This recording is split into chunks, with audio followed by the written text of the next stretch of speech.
Okay, who here hasn't been to space? Why? You better not throw up on my ship.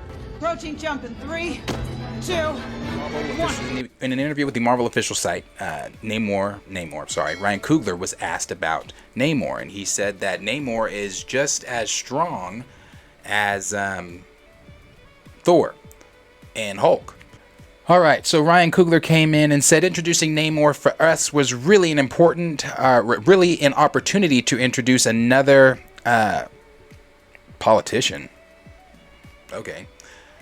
Another sovereign ruler or a group of people who represent more than himself. Further adding that because of the Submariner's heightened abilities, it is very hard for others to go up against him and win.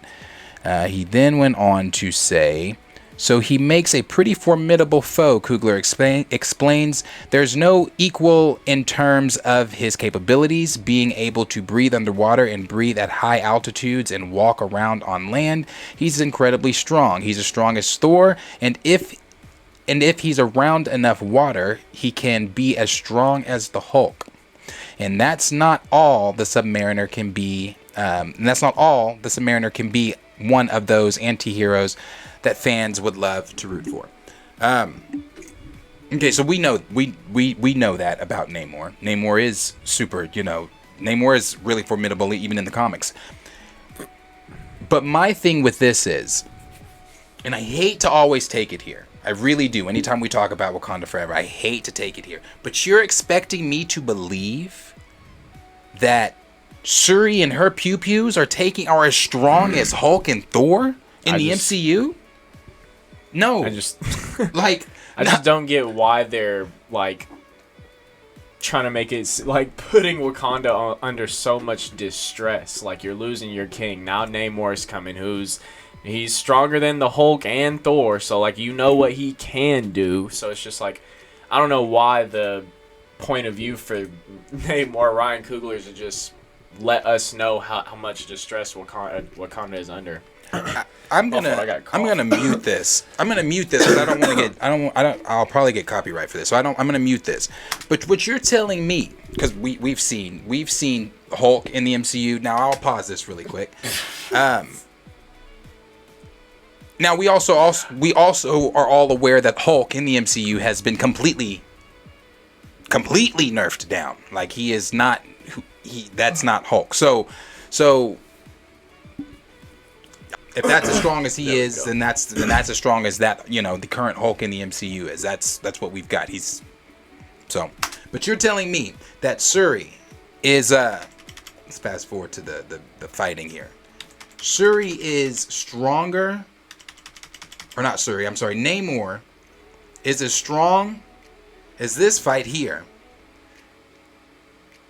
And Shuri's gonna come in and beat Namor. You should even pulled up the shit from Ragnarok. I was gonna pull the one from Ragnarok, but I was like, even this is just still justifiable though. Is as strong as this. So this is.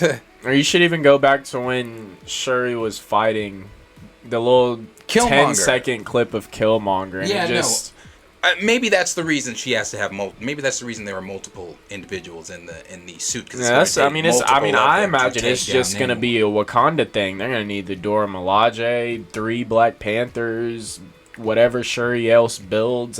They're gonna need it all. If they're making it seem like Namor is just.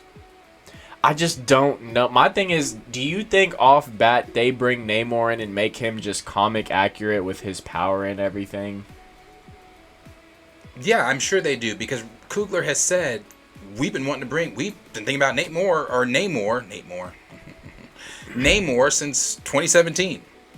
So yeah, I'm sure that they've thought about this long and hard on how they wanted Namor to exactly be in the MCU.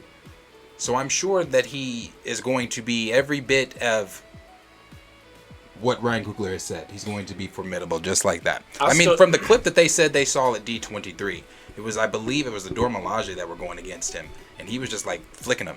From what we've heard, though, it's he's not even going to be defeated in the film, though. It's not like he's the villain. He said himself.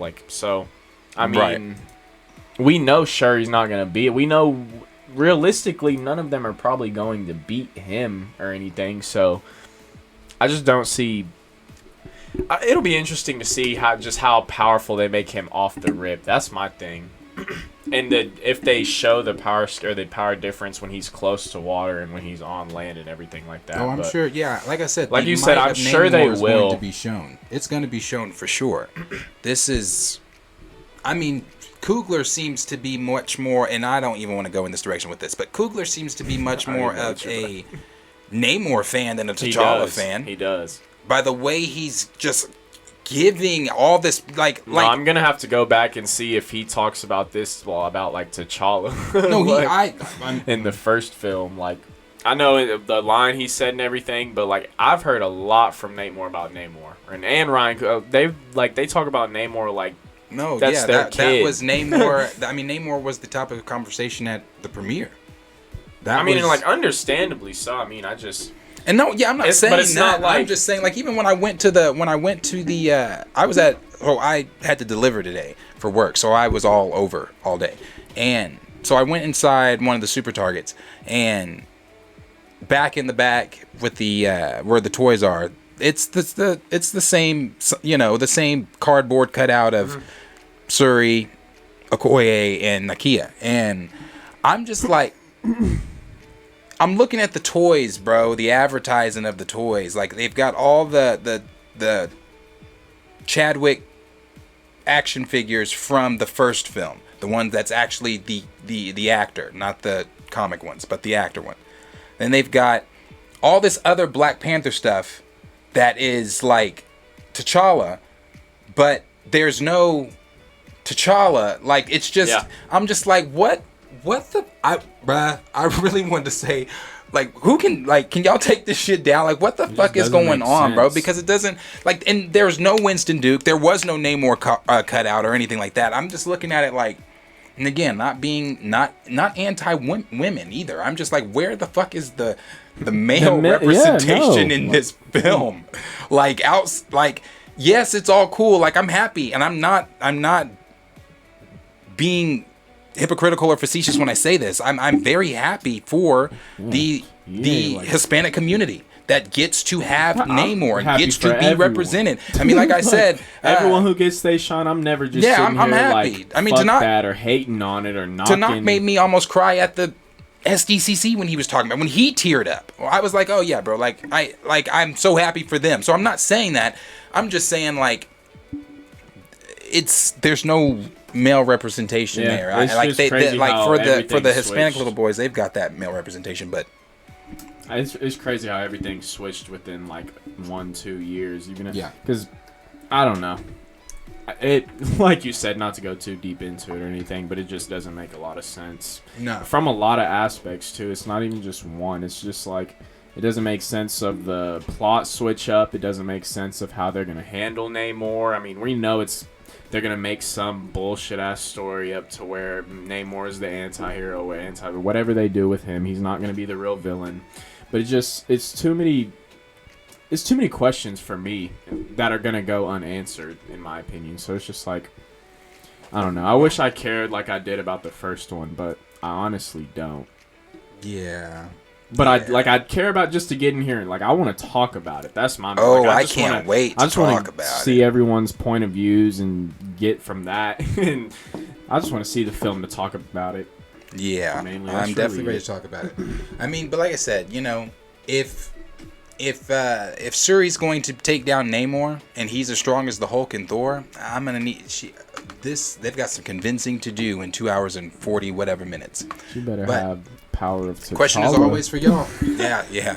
Question is always for you guys. Let us know down below in the comments what you guys think. What do you think of Ryan Coogler's comments are on Namor being as strong as Hulk and Thor, and then going up against an untrained, been isolated. These are Marvel's words, not mine. An untrained being isolated because of the loss of her brother with no training. Just curiosity. Just a question. Let us know down below in the comments.